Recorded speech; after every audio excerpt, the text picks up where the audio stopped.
My general understanding of this story is that a shareholder went to a Chase Bank shareholders meeting and questioned the CEO, Jamie Dimon, over whether or not they were banning conservatives. Unfortunately, the story doesn't actually explain who he was talking to or what he was doing. Apparently, he brought a copy of 1984. They say he gave it to an employee. Jamie Dimon responded. So here's what I can assume. At a shareholders meeting, a shareholder questioned Jamie Dimon, who did not deny flatly that they won't ban conservatives in the future. Now, apparently he's claiming they didn't ban conservatives from their banks for political reasons. I'm going to call BS on this, and I'm going to go into my opinion on what's happening and how they get away with this stuff and they lie about it. So this is the story from the New York Post. JP Morgan Chase accused of purging accounts of conservative activists. Now, let me just give a disclosure. Why I'm talking about this, do we see Chase removing liberals? Not that we're hearing, okay? If they are, they're not speaking up. Banks should not be removing people for their politics. That is nightmarishly dystopian. Hence, one of the shareholders gave a copy of 1984 to an employee or something. So before we get started, check out timcast.com/donate if you'd like to support my work. Monthly donation option, cryptocurrency, a physical address. I do rely on all of your support, especially in the summer months when viewership is down. But if you like, comment, and share the video, that engagement really, really helps. YouTube then promotes it more. So also subscribe if you haven't and you like the content. But let's read the story. They say, conservative activists are calling out America's largest financial institution, charging they are being targeted. Now, I have a few problems with this article. For one, this is old news. I'm trying to figure out if this is a new story or not. Apparently, it was a shareholder who spoke up. JP Morgan Chase is under fire for closing the bank accounts of several customers in the conservative movement as other right-wingers are threatening to close their accounts unless the bank plays nice. Quote, if Jamie Dimon can't absolutely guarantee that Chase Bank won't ever discriminate against conservatives, conservatives should consider banking elsewhere, warned David Almasi, a vice president of the conservative-leaning National Center for Public Policy Research, referring to their CEO. They say, JP Morgan first landed in hot water soon after conservative activists Enrique Tarrio, Joe Biggs, Laura Loomer, and Martina Marcota discovered their accounts at Chase were closed within weeks of each other earlier this year, and without satisfactory explanations, they claim. Tarrio is a Trump supporter and head of the Proud Boys organization. Several Chase managers could not give him a satisfactory reason for the account's closure. One even called the closing mind-boggling. Last week's shareholders meeting reminded Almasi of George Orwell's 1984. Almasi delivered a copy of the dystopian futuristic novel to a JP Morgan Chase employee to present to Dimon. That was to underline his view that the current debanking and deplatforming of conservatives by American businesses, from JP Morgan to social media platforms like Facebook and Twitter, is akin to how political adversaries had their identities crushed in Orwell's searing book. So I'll just say this. The populists, the nationalists, the right-wing nationalists have gotten major victories across Europe, okay? They were expected to win more. Apparently, they didn't reach the expectations, but they did tremendously well from Poland, France, Italy, and the UK. Right-wing nationalists are winning and dominating across the board. We're all seeing the far left rise. But the point is, expect more censorship. Absolutely expect more. The centrist, I hate to call it centrist because they're just the corporate mainstream, soulless types who run these big enterprises and don't care for the little guy.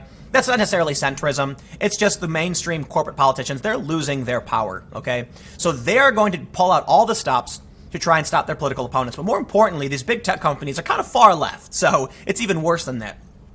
They say, Almasi and other critics fear the recent account closures by JP Morgan may be part of a larger purge by the bank, not yet public, of all other accounts affiliated with right-leaning causes. And he said Dimon has only muddied the waters after assuring him the bank is not currently closing accounts for political reasons, but falling short of flat-out blanket denial. I was able to tell him that we have circumstantial evidence that people have lost their bank accounts, he told the Post, recalling how he questioned Dimon at the shareholders meeting held in Chicago last week. When he asked whether Chase had debanked conservatives and will not wield its power against conservatives in the future. Almasi, representing his group's Free Enterprise Project, said Dimon assured him the bank had not pulled any more customer accounts anymore, but he stopped short of saying it won't do it in the future. And while there's no immediate evidence of a hidden blacklist, Almasi frets that conservatives like him who bank with Chase could be targeted. I'll say this, man. If you bank with Chase and you haven't already gotten the GTFO, you're nuts. The same is true for Patreon and other platforms. So look, I still have a Patreon account. I just don't use it anymore. If people want to sign up and put money through it, I'm not doing anything for political reasons. I'm not going to shut down my Patreon account for political reasons. I don't have a Chase account, but if I did, I wouldn't shut it down for political reasons. None of this is emotional for me. I know there's a lot of people who are like, Patreon should face justice for what they did to these people they banned. I don't care about that. Maybe that's up to you. If you think they wronged, Sargon and other people, fine. The point is, if you have a bank account with Chase and you get some kind of bad press, as we've seen random nobodies get attacked on Twitter all day and night, innocent people being accused of racism, how long until Chase shuts your bank account down? These people who got shut down are they're canaries in a coal mine. Okay? They're the first wave of people to get banned. But if you watch the canaries, gag out and suffocate, and you're sitting there like, I'm bigger, so I can survive the carbon monoxide. You're nuts.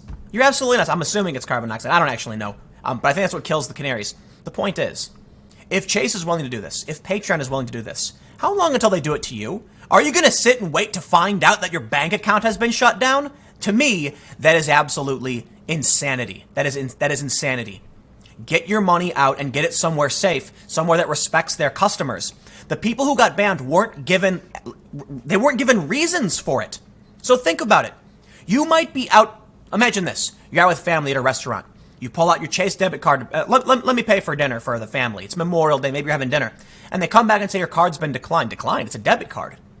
You get a notification on your bank. Your account, you can't load it anymore. Where's your money? You know what they do? They mail you a certified check later on. So now your money's basically tied up until you get the check in the mail. They're not going to steal your money. But in some instances, I believe it was Laura Loomer had her account frozen. Straight up frozen. Regardless, if they shut your account down and then say, we'll mail you a check, your money's locked up. It would be insane. I can't believe people are still with Chase at all. I'm surprised there wasn't a run on Chase at this point. That's freaky, man. A lot of people think it won't happen to me. Yeah, it will. He says, if you notice, Diamond kind of skirted that issue of whether they would do it or not, said David E. Johnson, CEO of Strategic Vision PR Group, a public relations and branding agency that advises companies on how to handle social messaging. Diamond was not at all clear. And if he opens up for any reason by doing that, then it becomes a major story. Diamond, using acronyms for a law deployed by banks to stop crooks, told Almasi at the shareholders meeting very directly, we have not and do not debank people because of their political views. We have not and do not. And we debank people because they're DSA, AML, KYC, or unable to meet regulatory type of requirements for them. JP Morgan didn't respond to a request for comment. I'll tell you what they do. Let's talk about what JP Morgan does. In my opinion, they absolutely removed these people for their political affiliation. But it's complicated. JP Morgan can legitimately deny it. They weren't removed because of their politics. They were removed because of the bad press, the potential negative impact on their share prices. And they said, these guys are getting bad press. Just get rid of them. Who cares? Think about that. The bottom line, the shareholder's price is more important than you as a customer. And that should be alarming. Because think about what that means for the stock in the long term. If Chase is willing to get rid of a series of people nearly back to back, all these people getting wiped out around the same time, come on, that can't be an accident. And for no reason, that can't be an accident. If it was a legitimate reason, they'd say, for these reasons, we're suspending you. None. In my opinion, what happened was bad press emerged. Their PR people that were in the company said, look, this is going to be bad. Your stock price is going to fall. We're going to get accused of all these things. Okay, what can we do? Well, just get rid of them. It's for people. Just get rid of them. What's easier? Chase doing actual research, standing up for their customers, or saying we do not want bad press? And that's why Facebook bans people. They're scared of bad PR. They will ban you at a moment's notice. Maybe you made a joke on Twitter. Maybe you didn't realize, but you were out minding your own business and someone secretly recorded you getting into an argument, pulled it out of context, and now you're being smeared by every major media outlet because of a smirk you had on your face. Like a certain teenager we all know, Covington. Maybe that happens. Maybe you're accused of being the worst of the worst. And then people start saying, this guy is banking with Chase. And Chase says, we do not bank with these people. Gone. Bank account locked. What's really crazy, too, is beyond just, locking out of your money, think about people and how they use banks. Maybe you've got a mortgage. Think about that. Maybe you have a loan through Chase. Maybe you have automated payments going through Chase. And one day, you got to pay the mortgage or you got to pay rent, and Chase freezes your account. Your landlord says, "Where's my money?" It never came through.